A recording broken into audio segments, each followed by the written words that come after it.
Selamat pagi, perkenalkan nama saya Herman Syegian, NIM 1903030, kelas 2 AKSA. Saya akan mempresentasikan hasil jawaban UAS saya.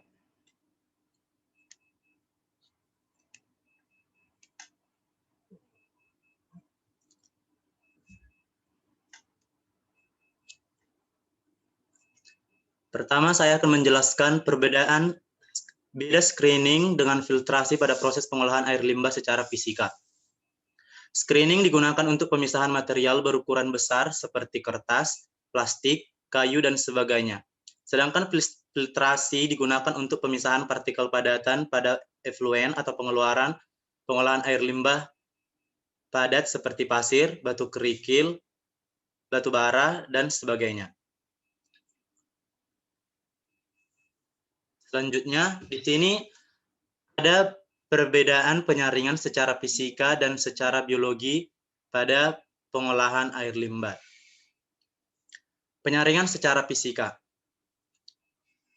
Pada proses penyaringan secara fisika ini, kita dapat melihat bahwa proses filtrasinya yang dapat memisahkan sebagian besar partikel yang tersuspensi sehingga tahap desinfeksi menjadi lebih efektif.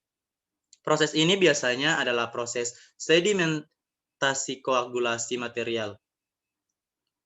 Proses ini akan menghasilkan seperti pasir, abu, arang, dan juga batu gamping. Kemudian saya akan membahas tentang penyaringan secara biologi.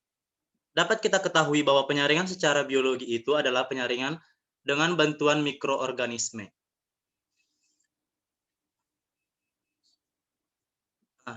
Selanjutnya, pengertian dari koagulasi dan flogulasi pada pengolahan limbah secara kimia. Yang pertama, koagulasi. Pada koagulasi, penambahan bahan koagulan seperti kolusi atau aluminium sulfat untuk menetralkan bahan yang susah mengendap. Yang kedua, flokulasi.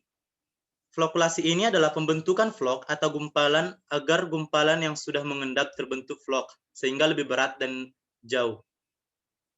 Di sini nanti akan ada kayak pengendapan secara berat massanya gitu. Kemudian 3 tahap pengolahan air yaitu secara primer, sekunder, dan tersier. Secara primer pengolahan air yaitu menyaring limbah padat dengan metode filtrasi dan sedimentasi. Kemudian secara sekunder yaitu berfungsi untuk menghilangkan BOD atau biologi oksigen demand, kadar oksigen biologi yang terdapat dengan metode oksidasi. Kemudian secara tersier yaitu mendapatkan air bersih dengan metode menghilangkan senyawa organik yang beracun seperti logam berat dan bakteri dengan secara klorinasi. Oke, selanjutnya bagian-bagian dari diagram alir proses pengolahan air limbah industri dan fungsinya. Yang pertama, core screen, yaitu berfungsi untuk menyaring kotoran maupun mengurangi beban pengolahan limbah. Yang kedua, oil trap, yang berfungsi untuk memisahkan air dan minyak secara fisika. Yang ketiga, equalization tank, yaitu berfungsi untuk menyeimbangkan volume pengolahan air limbah di bank air ACE agar tetap stabil. Yang keempat, clarifier, yang berfungsi untuk melakukan proses pengendapan pada air limbah. Yang kelima, drying bed, yang berfungsi sebagai tempat pengeringan untuk mengurangi berat massa atau berat sehingga biaya pengangkutannya nanti lebih ke tempat pengolahan B3 yang terakhir.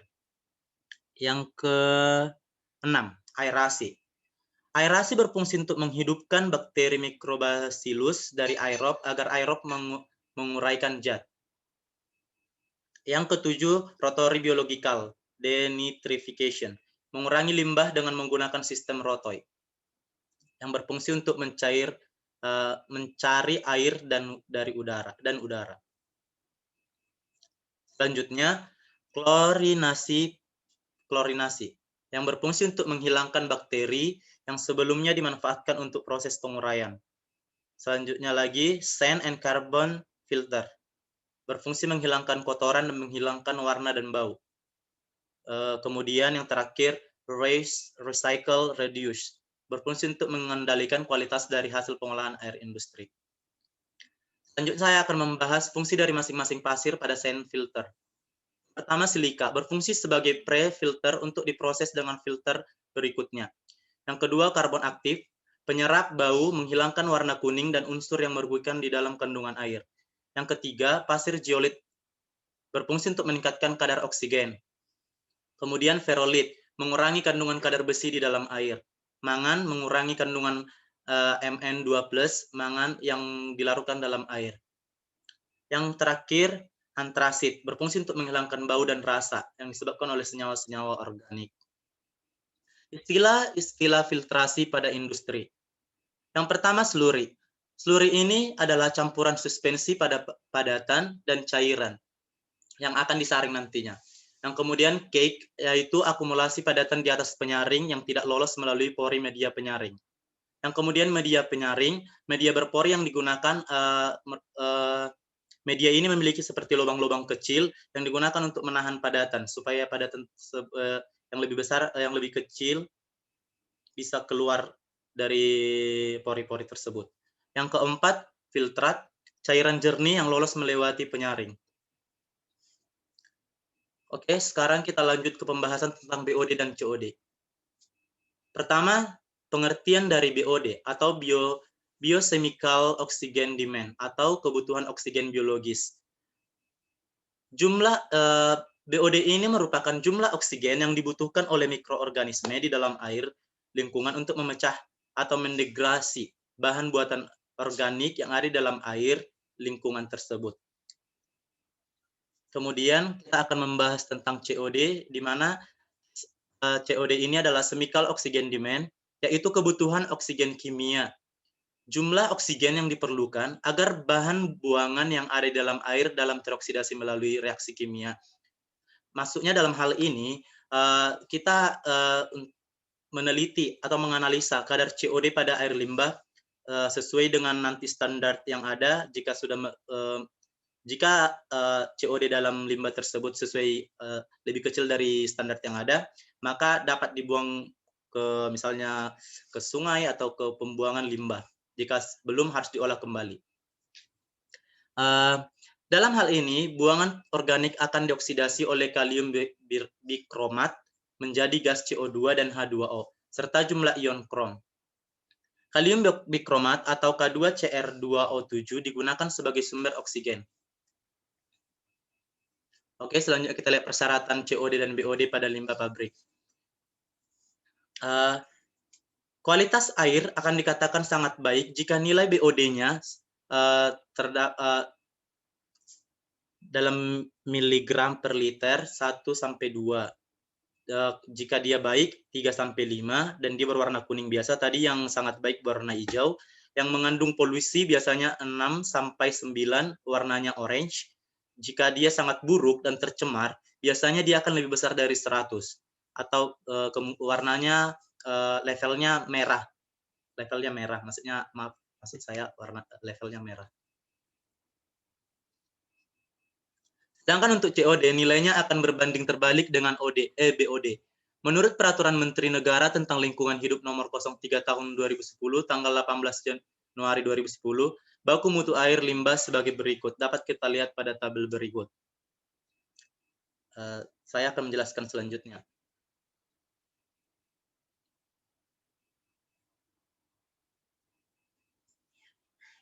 Bahaya COD dan BOD. Dampak yang ditimbulkan dari kandungan pencemaran seperti BOD dan COD, TSE dan fosfat yang tinggi dapat berbahaya sekaligus mematikan bagi ekosistem di perairan apabila langsung dibuang nanti ke badan air tanpa pengolahan terlebih dahulu. Itulah fungsinya kita harus mengolah dulu COD dan BOD dan dianalisis dulu sesuai dengan tadi peraturan kementerian. Selanjutnya cara uji BOD dapat kita lihat dari menggunakan metode reflux terbuka.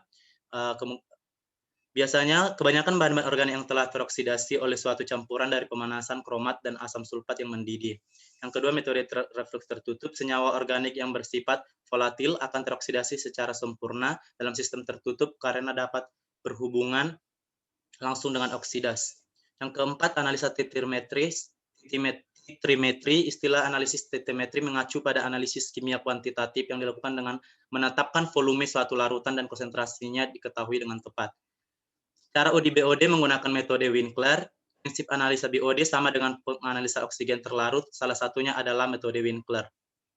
Yang kedua, metode elektrokimia. Metode elektrokimia adalah menggunakan peralatan diometer untuk menganalisis kadar BOD. Dengan alat ini adalah dengan menganalisis kadar DO hari 0 dan selanjutnya menganalisis kadar DO hari kelima. Sekian presentasi yang bisa saya sampaikan. Atas kekurangannya saya mohon maaf. Semoga hasil dari ujian saya ini, hasil dari UAS saya ini memuaskan. Terima kasih.